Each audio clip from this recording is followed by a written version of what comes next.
So today we're going to discuss about trust Jesus. It's a discussion, not a sermon, because I'm not qualified. I think we should discuss this in two parts. The first is, according to my rebellious mind, why should we trust Jesus? Don't you want to find out that? And secondly, which is more important, how do we trust Jesus? Okay, so for part one, why do we trust Jesus? I think to discuss that, we need to consider who is Jesus first. And then what has he done for mankind and for me? And then what will he do? Until we go through that process, I think it's difficult to go to the second stage. So we're going to zip through this part one very quickly in 6 minutes' time. So I expect each one of you to be shouting out answers, okay? So let's do this. Who is Jesus? Who is Jesus? Son of Man. Son of Man, good, yes. And also? Son of God. Yes, good. Continue. Come. Who is Jesus? Son of Mary. Son of Mary, yes, yes, yes. He's the Messiah, yes. King of the Jews. He's the King of the Jews, yes. The Christ. He is the Christ, yes. He is King of Kings, right? He's our Redeemer. He's our Savior. All of that. And then what does Jesus say he is? According to Colossians, I like this quote very much, says the Son is the image of the invisible God. So he is the personification of the God whom we cannot see. And for in him all things were created. And then all things have been created through him and for him. And in him all things hold together. Can you imagine the whole universe? It will fly off if there's nobody to hold it together, all the stars, all the constellations. And he is the firstborn from among the dead, so that in everything he might have supremacy. And he says, and Jesus tells us that, okay, let's shout this out together. He is the bread of life, the light of the world, and vine, and we are the branches. He is the way, the truth, and the life, and he is the door. If anyone comes through me, he will be saved and go in and out and find pasture, find good stuff. That's the way we go through Jesus. And he is the good shepherd, and he is the resurrection and the life. So Jesus is all these good things. I just need one last quote. I mean, the Bible is filled with descriptions about who Jesus is, but because we're doing a very abridged version, so I'm doing this. This is my favorite passage. This is Jesus as the rider on the white horse. When we talk about Jesus in his lifetime, walking in Israel in the Holy Land, we see him as a meek, humble individual, helping out everybody. But sometimes we forget that Jesus is the victor. He is the warrior. He will win. He will triumph. And he is the rider on the white horse. And he is the one on his thigh. He has a name written, King of Kings and Lord of Lords. And this is the Jesus that we worship. And he is able to do everything because he holds the universe together. And he is the Son of God. Now, I want us to consider, but just because Jesus is powerful and glorious and everything good, is that relevant to me? If we imagine, who would you say is the most powerful person now living on earth? Just shout out any of your ideas. Some say it's the president of USA. Some say it's President Xi. Some say Li Ka-shing, right? Or Elon Musk, who can put you on the moon, right? So anybody like that, they're powerful. Well, much more powerful than we are. But does it really matter to us if he doesn't care about us? If Li Ka-shing, whether he makes another trillion or not, Does it matter to me, to us? So unless we can relate to him, unless we know that he is concerned about you, then we can feel, we can know that he cares, and it will matter to us. And that is such an important thing that we have to consider. So how do we relate to Jesus? And I think one of the ways is by considering what he has done.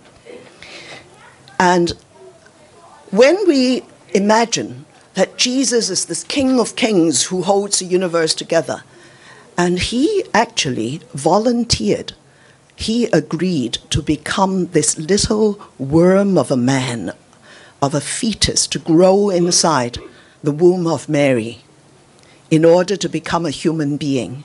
It's like, I mean, this is not a very good example, but I'm trying to illustrate that if we volunteer to become a cockroach,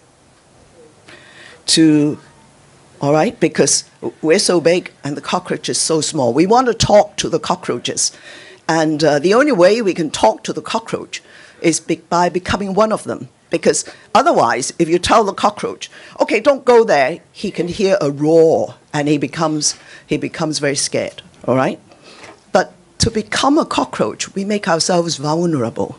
We make ourselves undignified. We are volunteering to be squashed and with our white intestines squishy out there.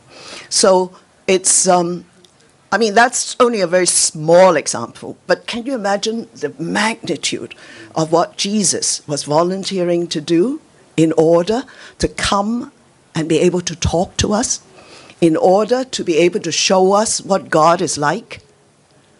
So if we think of it that way, then his surrendering his life, it was a matter of his free will that he decided to follow Father God's command to die. He laid down his life. It wasn't as if the enemies were able to kill him off, because if he was not willing, there would be hordes and armies of angels to save him. But he willingly died for us. Why? Why? Because without that death, we would not be able to be reconciled to God. Because mankind has done so many wrong things that we needed all those sins to be taken away. And we also need our sin nature to be taken away, so that in the future we don't need to sin. And that is the way that Jesus actually used his life to die for us in order to give us this salvation. Now, of course, during his lifetime, we had already seen what Jesus says. He's the door, he's the vine, he's done many, many things. He's the servant leader. He has healed, and he has done many other things. But all these, Jesus have already done. But is he continuing to do them? Is he continuing to do them? He has given us freedom from the rule of the enemy, to hold on to us so that we continue sinning. But in Jesus, we have the freedom to break free from that hold. And Jesus says, I have come to give you life, and so that you can live life abundantly. Jesus is not just a God floating somewhere in midair and saying, okay, wait till you die, you're going to come up to heaven and enjoy life with me. He is saying, enjoy your life now on earth. I want you to have life. I want you to have life in abundance. Abundance means it's rich, it's glorious, it's happy, it's joyful, it's loving, and it's so much fun. And you get rich experiences which are in the right way. And Jesus also promised, he says, my Father is always at work to this very day, and I too am working.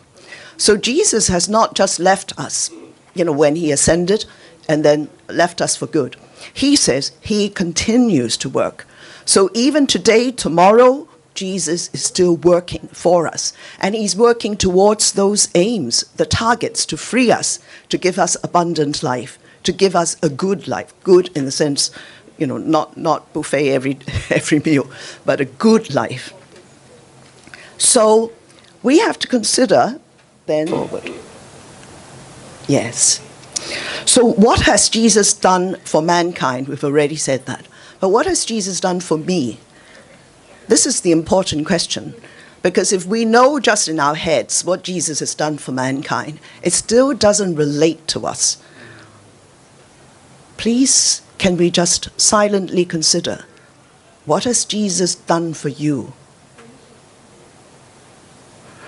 I'm sure that everyone who is sitting here this morning has been touched by Jesus, that it was Jesus who inspired you to come to Hope for All Church. It was Jesus who gave you the curiosity to find out more about him. And so, okay, now I just gave a few examples in that slide, and I hope the lettering is too small for you to read. So can you tell me, in your own words, what has Jesus done for you? To comfort me. Yes, comfort. What else has Jesus done for you? Encourage you, yes. What else? Extend my life. Extend your life. Wow, yes. Yes. Healing, yes. What else? Giving you joy, right, okay. Come. We're almost at the end of our 7 minutes. Make sense of the world. Make sense of the world, yes. Otherwise, we go crazy, right, in this world. Hope, yes. What else has he given to you? What else has he done for you?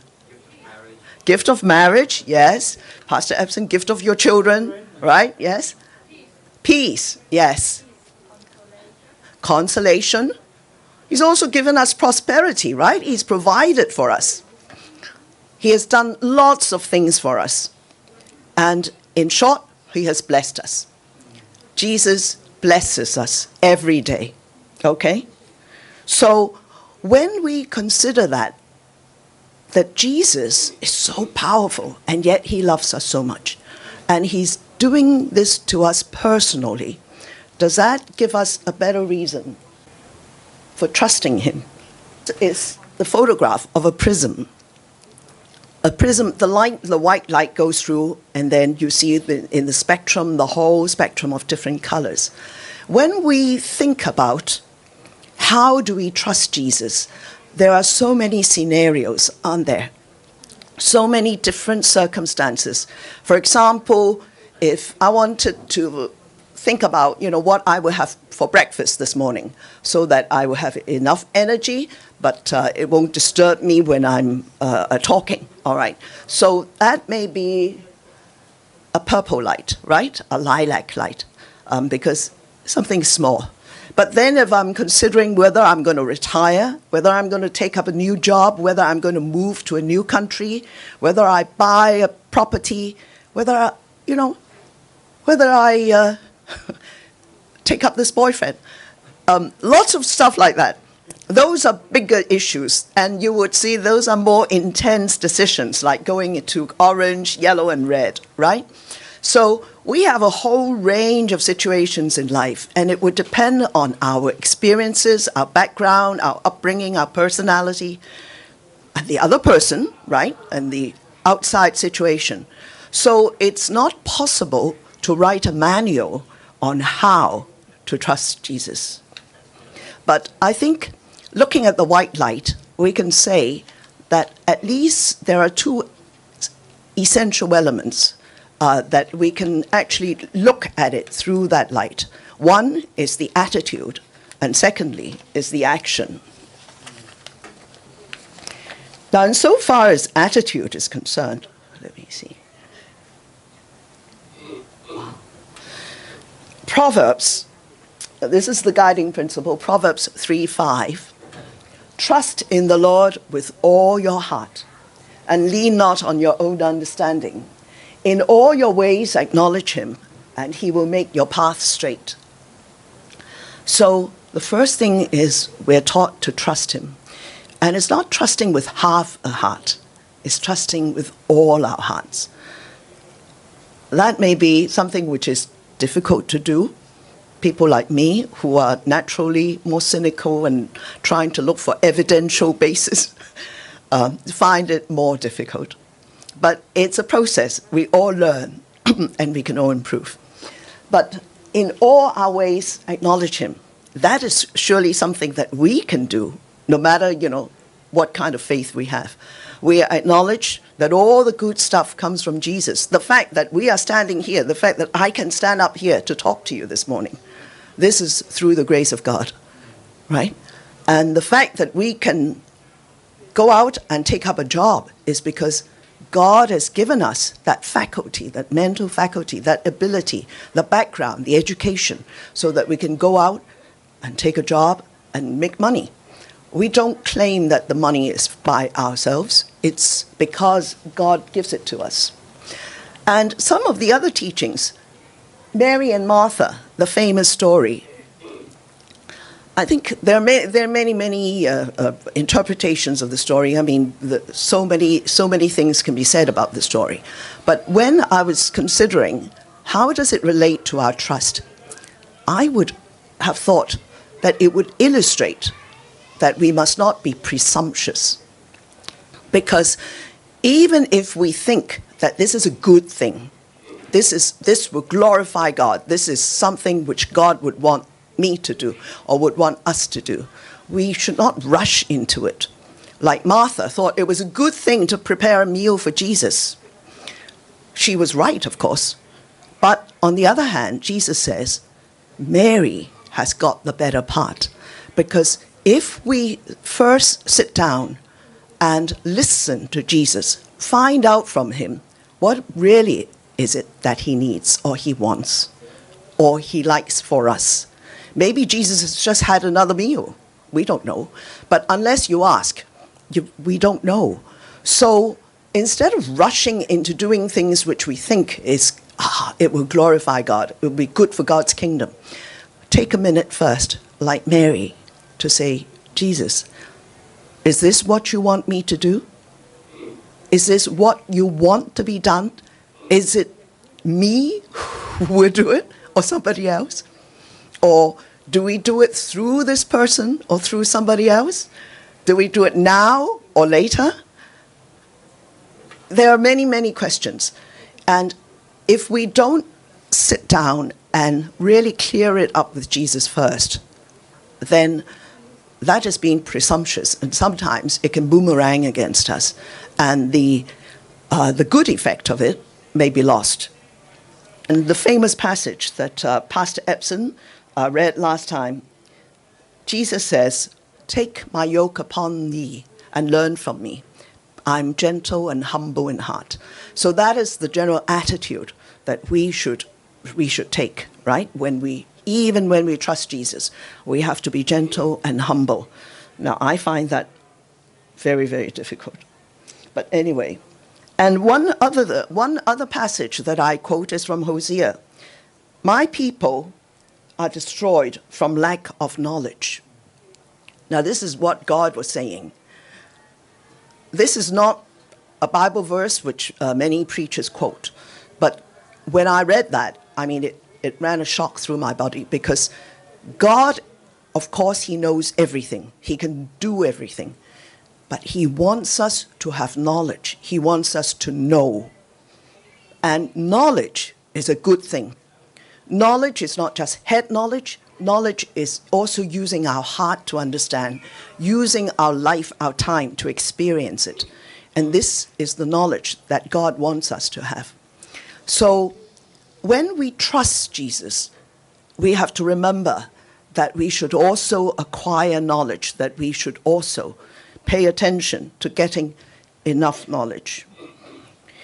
So enough said about attitude. Of course, there would be many things which one can say. But let's look at some of the Bible verses where there are action words involved. And you remember about the story when Jesus healed this man who had been lying beside the pool of Bethesda on the Sabbath. This guy had been lying there for 38 years. He couldn't walk. And then he said, yeah, you know, when the angel stirs the water, nobody helps me. Nobody carries me into the water, into the pool, so I can't be healed.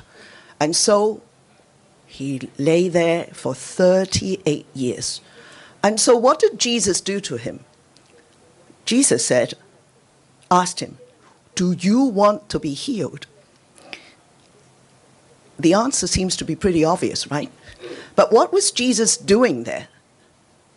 Why did Jesus ask him?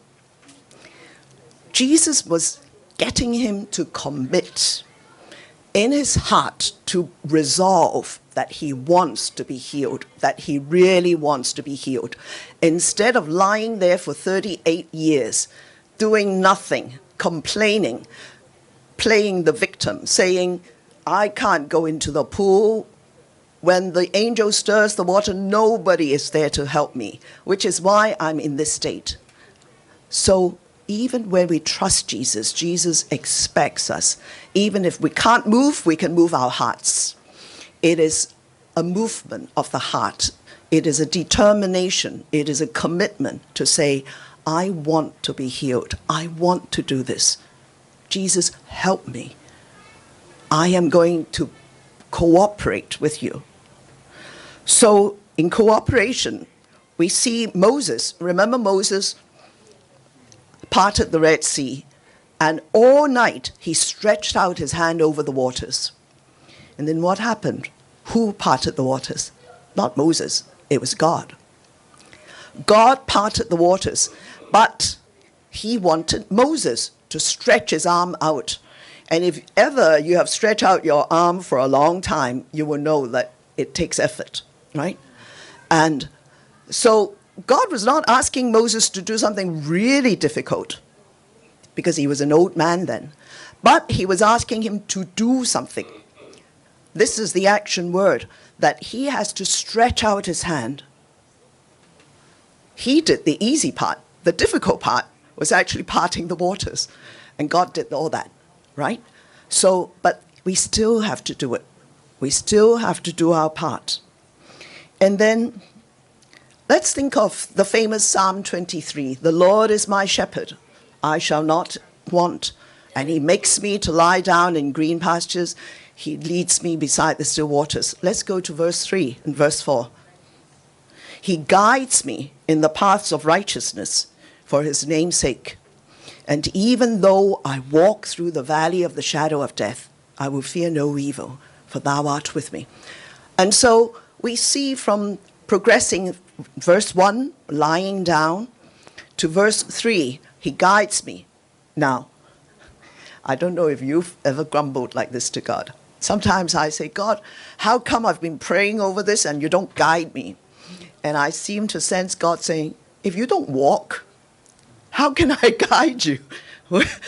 So we have to be walking for God to guide, right? If you're sitting there, then he's not going to push you, all right? So we've got to walk in order to receive the blessing of God's guidance.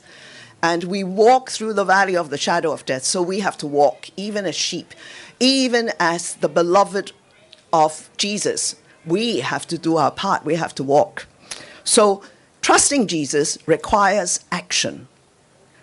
Action of the heart, of the mind, and action physically.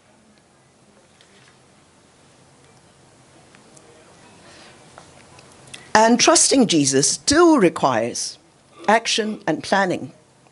So in Luke, our Lord Jesus gave two examples. The first was, he says, suppose one of you wants to build a tower. Will he not first sit down and estimate the cost to see if he has enough money to complete it? For if he lays the foundation and is not able to finish it, everyone who sees it will ridicule him. And that would not be glorifying to either the person or to God. And the second example is even more interesting. He says, or suppose a king is about to go to war against another king. Will he not first sit down and consider whether he is able with 10,000 men to oppose the one coming against him with 20,000? If he is not able, he will send a delegation to ask for terms of peace. Now here, Jesus is saying, look, get your data right. Because obviously the king has sent some spies to find out how many people are there in the enemy army, right? And possibly to find out even if are they arrow, what do you call it? The bow, what is the word? You know, people who shoot arrows, do they have spears? Do they have swords? You know, sort of what sort of strength does this army have? So the more data, the more knowledge the king acquires, the better he is to make a decision, to make a good decision. Yes, I see Anita nodding her head there. She's the risk expert. She's a professional risk assessor.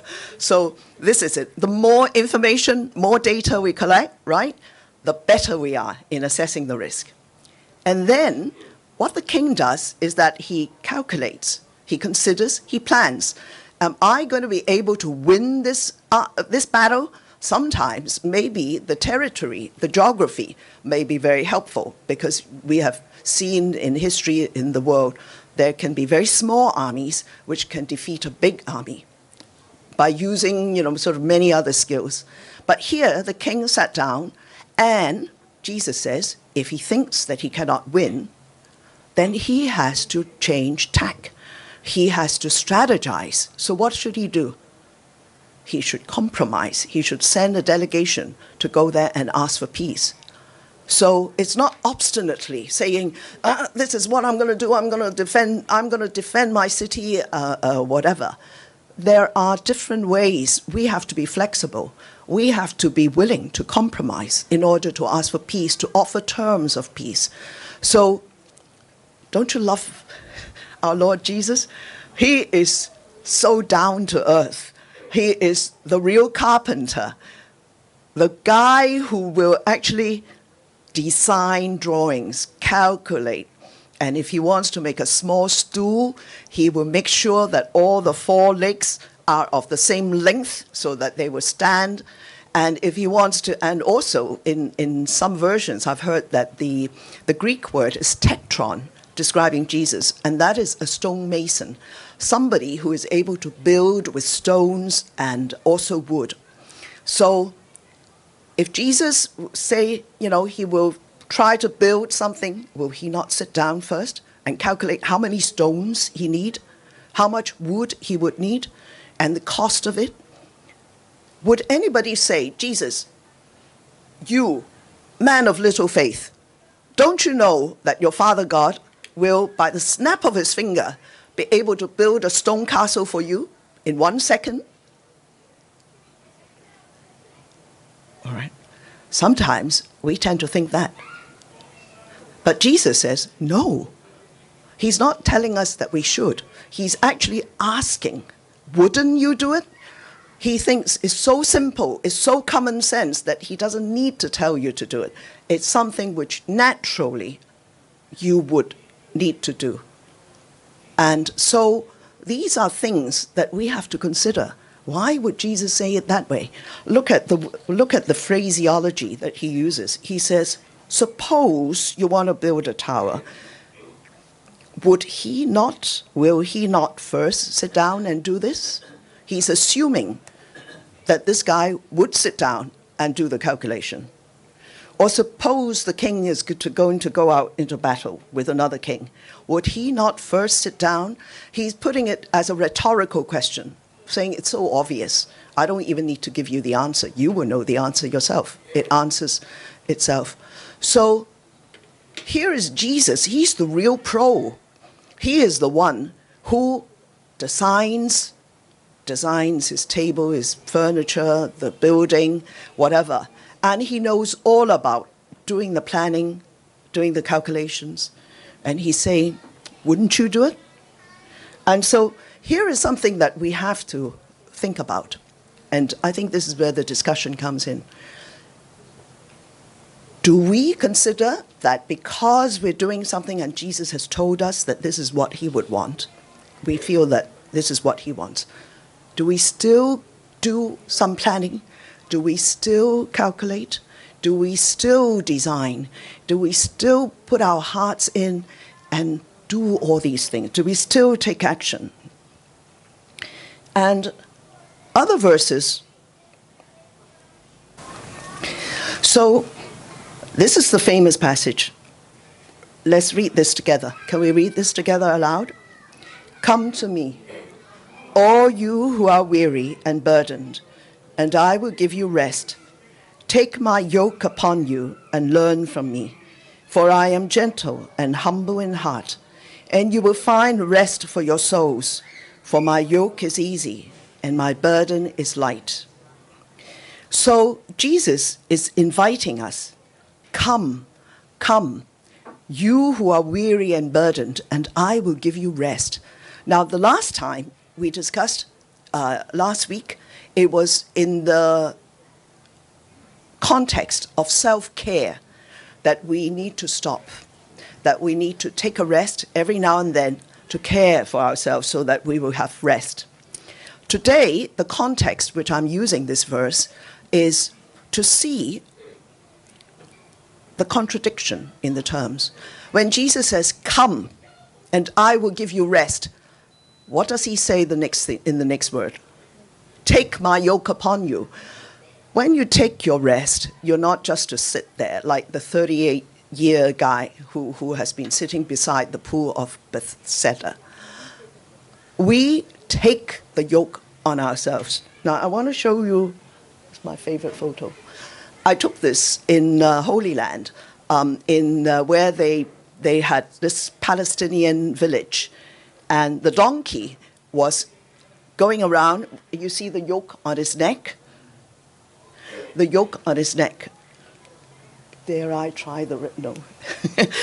The yoke on his neck, and it was pulling this millstone. It was trying to make olive oil from the olives. And it obligingly stood still when I tried to take a photo. So it's not an easy job. The donkey has to walk slowly because the millstone is so heavy. It is a heavy job. Now, does it not strike you that when Jesus says, take a rest, but you take a yoke on your neck and then you walk alongside? So seems to be contradictory, right? You are walking and you are working, and yet Jesus says that is taking a rest. Okay? And he says you will find rest for your souls. So it's the soul which will be resting. I can give you a life example. I do mediation. And there was a case where these two young people were having a real quarrel. They started a company together, and then they started quarreling, and they were real enemies, and they hated one another.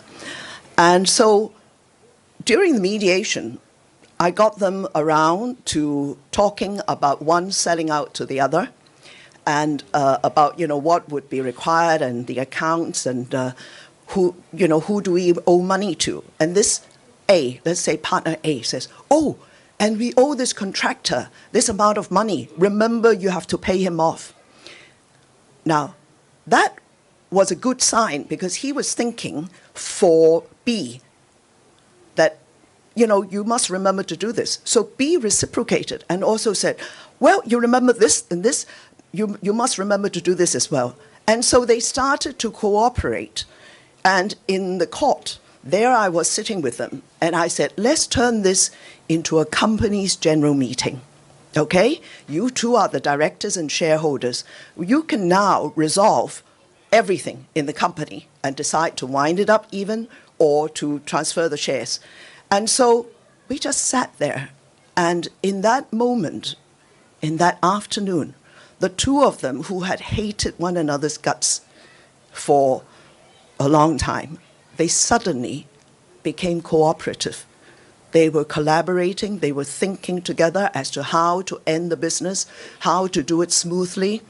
And it became such a wonderful situation.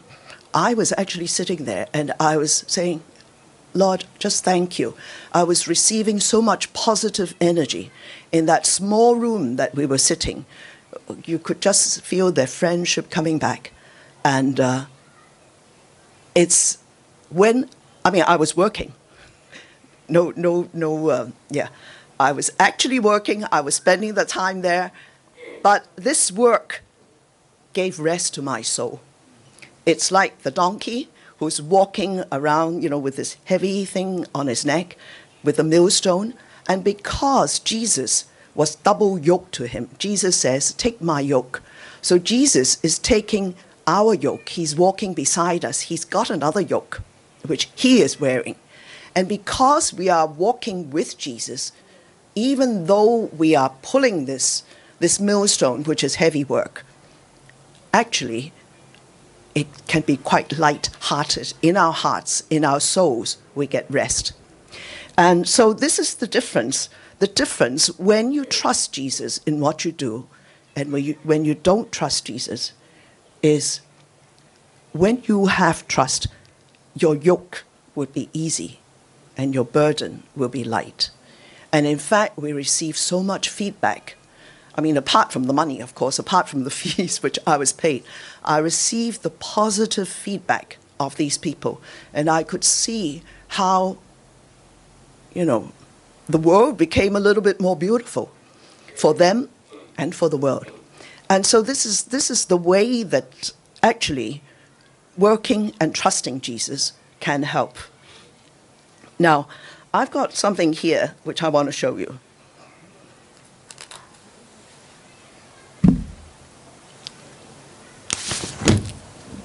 All right? So I think you've all seen me carrying around this umbrella. Apart from helping me to stand and to walk, what is an umbrella's real purpose? What would you use your umbrella for? To block out the sun, block out the rain, yeah. So when there are rains and storms coming, what does the umbrella do? It shelters you, protects you, keeps you dry, right?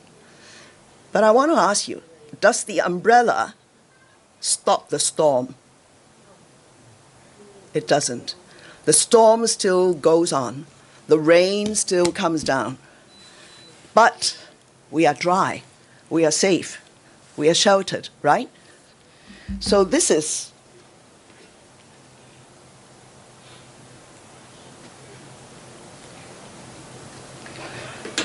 what trusting Jesus means.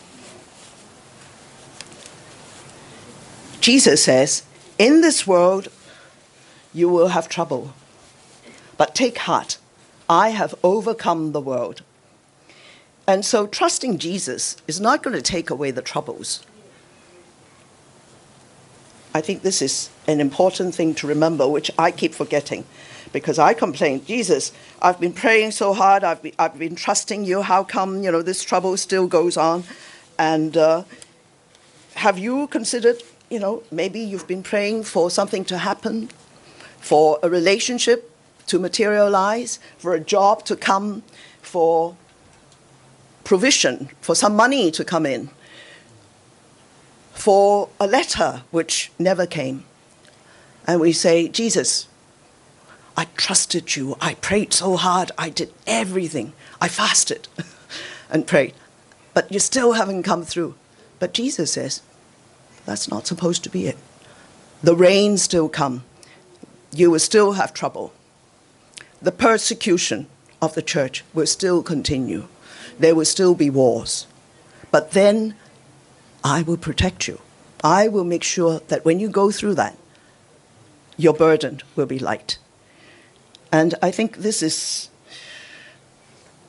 something which is easy to get wrong. I mean, I was confused for a long time. And so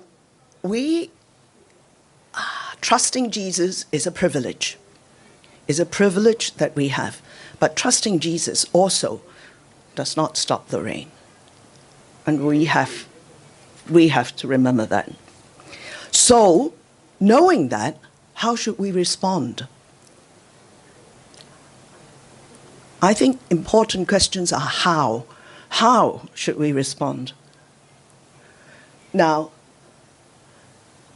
when they being the disciples, they asked Jesus, what must we do to do the works God requires, including trusting him? What should we do? And you know, Jesus' answer is so simple. He says, the work of God is this, to believe in the one he has sent. And that's it. You don't need to whip yourself. You don't need to fast yourself to bone, and you don't need to do, anything. But just believe. And that is what is required. And that is the way that we have to go.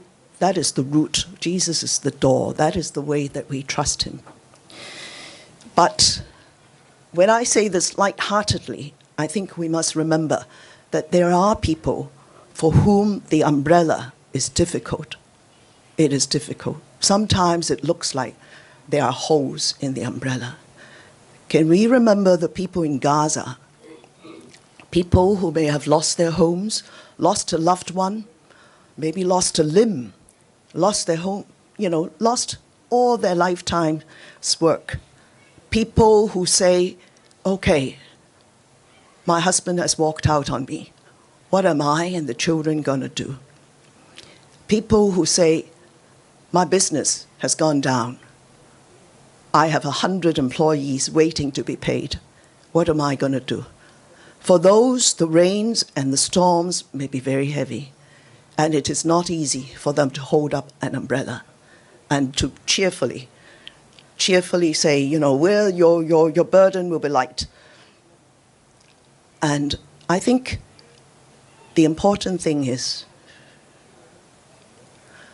we have to come back and pray for enablement, for God to enable us to trust. Because that is really a godly gift, to trust him, having faith. It doesn't come by ourselves. If we try to dig deep inside us and we say, I trust, I believe, we're not going to get there. That has to come from an enablement from God.